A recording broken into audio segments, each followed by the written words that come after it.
सो अरिथ्रोब्लास्टोसिस fetalis में क्या है, hemolytic disorder, destruction of RBCs resulting from antigen antibody reaction, characterized by hemolytic anemia and hyperbilirubinemia. So ABO incompatibility, RH incompatibility. हमने इसका concept देख लिया कि अगर मदर RH नेगेटिव है, बेबी RH नेगेटिव है, then that's okay, no problem. लेकिन अगर मदर RH नेगेटिव है और बच्चा RH पॉजिटिव है तो पहला बेबी तो डिलीवर हो जाएगा, लेकिन वो मदर IgM बनाएगी उसी वक्त डिलीवरी के दौरान, और फिर 5 से 6 महीने के बाद IgG बनाएगी, and that IgG can cross the placenta. So next time जैसे ही वो कंसीव करती है, वो जो बेबी वूम में है, और जैसे ही वो बेबी वूम में आएगा और इन केस प्रीमेच्योरिटी या फिर इंजरी किसी भी कारण की वजह से, कुछ भी कारण, ओके, क्या हो सकता है, यहाँ पे जो मदर है उसकी जो IgG है वो एकदम से एक्टिवेट हो जाएगा और वो बेबी को क्या कर सकता है, हार्म कर सकता है. इसको प्रिवेंट करने के लिए हम 28 वीक्स पे रहोगम देते हैं, IM, ओके. एंड सेकेंडली, जब फर्स्ट डिलीवरी बच्चे की हुई थी तो वहां से उसके अम्बिलिकल कॉर्ड से सैंपल लेके पता लगाकर हम लोग उस वक्त भी मदर को रहोगम दे सकते हैं. और इसका जो असेसमेंट है उसमें बच्चा अनीमिया में हो सकता है, pathological jaundice, oedema, enlarge liver and spleen. Blood typing करवाएंगे, डायरेक्ट कून टेस्ट करवाएंगे ताकि पता लग सके आर्च इनकम्पैटिबल है कि नहीं है.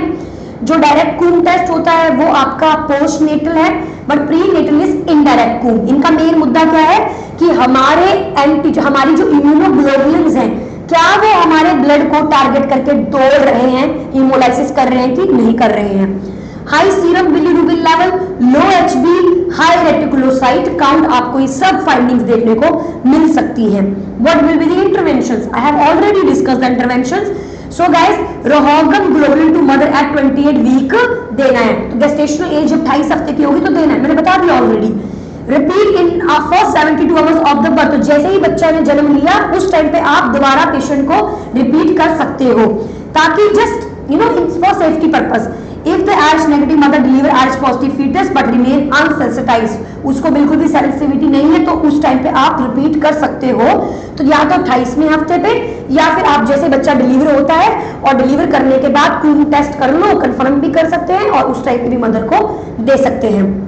मैनेजमेंट क्या करनी है guys? The management is prepare for exchange transfusion. मतलब कि जो उसके बॉडी के अंदर जो माँ की वजह से इम्यूनोग्लोबुलिन्स अर्चना आ चुके हैं, भाई इसको डायलिसिस कर दो एक तरीके से, ताकि अच्छा ब्लड बच्चे में आ जाए और जो इम्यूनोग्लोबुलिन्स अटैक करने वाला ब्लड कहाँ चला जाए, बाहर. ये जो एक्सचेंज हो रहा है इसे हम कहते हैं एक्सचेंज ट्रांसफ्यूजन. इंट्रायूट्राइन भी हो सकता है, आफ्टर बर्थ भी हो सकता है. और अगर ब्लास्टोसिस फेटालिस की वजह से अगर बच्चे के अंदर जॉन्डिस भी हुआ है तो फोटोथेरेपी भी दी जा सकती है. And watch for the sign of kernicterus, because ये बिलिरुबिन बच्चे के ब्रेन में जाके उसे दिक्कत कर सकता है, क्योंकि डिस्ट्रक्शन कंटिन्यू चलती चली जा रही है, रुक नहीं रही है. इसके लिए हमें उसका ब्लड क्लीन करना पड़ेगा. Absence of Moro reflex, apnoea, high pitch cry, opisthotonus यानी कि बच्चा बिल्कुल त्रिशूल की तरह और बिल्कुल हार्ड हो जाता, स्पास्टिक, ट्रेमर्स और सीजर्स भी बच्चे के अंदर देखने को मिल सकते हैं. Now the point is, what is this exchange transfusion? I still remember in my college time, हमारे यार रिमेंबर नीचे ग्राउंड फ्लोर पे प्रिंसिपल के रूम के सामने एक बड़ा सा मॉडल बना होता था इसका, और हम बस सिरिंजेस घुमा रहे थे. मुझे आज तक वो समझ में ही नहीं आता था, नहीं अभी नहीं, बट एट दैट टाइम कि चल क्या रहा है. सो गाइस, होता क्या है, अम्बिलिकल वेन से भी देते हैं और वेन से भी देते हैं, दोनों से देते हैं. हाँ, वो आपका एक्सपीरियंस है, but according to NCLEX data we can do that also, okay. Because हो सकता है अम्बिलिकल वेन में कुछ इशू हो या फिर उस तरीके से नहीं मैनेज हो पाया, तो ये भी यूज करते हैं, पेरिफेरल भी यूज करते हैं. अम्बिलिकल तो करते ही हैं, वो तो एक प्रॉपर हमारे पास जगह है, बट पेरिफेरल भी यूज कर सकते हैं. Donor blood consist of RBC, plasma, no platelet, no डब्ल्यूबीसीज, okay. Next, peripheral or umbilical vessels can be used. It's depending on the point. But हम दोनों इस्तेमाल कर सकते हैं. Pull out from artery and push into vein. So जो blood है मेरे सामने, जो blood दिखाई दे रहा है यहाँ पे, this blood is donors blood. Okay, तो यहां से आपने क्या किया, यहां से आपने पुल मतलब खींचा ब्लड। ओके, पुश करना आपको, तो बैक से लिया है मतलब डालना है ना आगे, तो आपने ब्लड यहां से खींचा, सिरिंज में लोड किया और बच्चे को किया। एंड ये Archana it's for your peripheral. Okay, and then after आपने यहां से क्या करना है, सक करना है और ब्लड को कहां इंजेक्ट करना है, बैक के अंदर। It's very simple. One is your vein and one is your artery.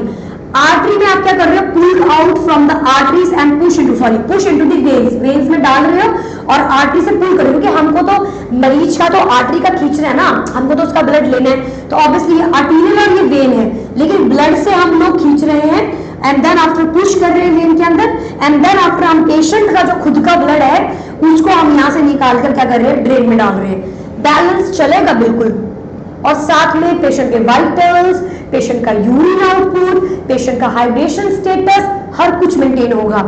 Now the complications, obviously patient जो है वो इम्बैलेंस में जा सकता है, एसिडोसिस में जा सकता है, फ्लूइड एंड इलेक्ट्रोलाइट इम्बैलेंस हो सकता है और एसिडोसिस में भी जा सकता है। हम बच्चे की जो एबीजी एनालिसिस है वो हर 30 मिनट में करेंगे to find out the potassium level, sodium, chloride, phosphorus, pH, HCO3, carbon dioxide, इन सब के लेवल को चेक करने के लिए हम 30 मिनट के अंदर, 30 मिनट के बाद क्या कर सकते हैं, पेशेंट का ABG analysis. So let me tell you one more time, donor blood consist of RBC and plasma, no platelets और डब्ल्यूबीसीज। पेरिफेरल आपको मालूम है, एक होता है होल ब्लड, एक होता है पैक्ड ब्लड सेल्स, तो उसी प्रकार से आरबीसी की बात हो रही है, होल ब्लड नहीं हम बोल रहे, डब्ल्यूबीसी प्लेटलेट इसमें नहीं होगा। पेरिफेरल अम्बिलिकल वेसल्स यूज, दोनों में से कोई भी यूज कर सकते हो।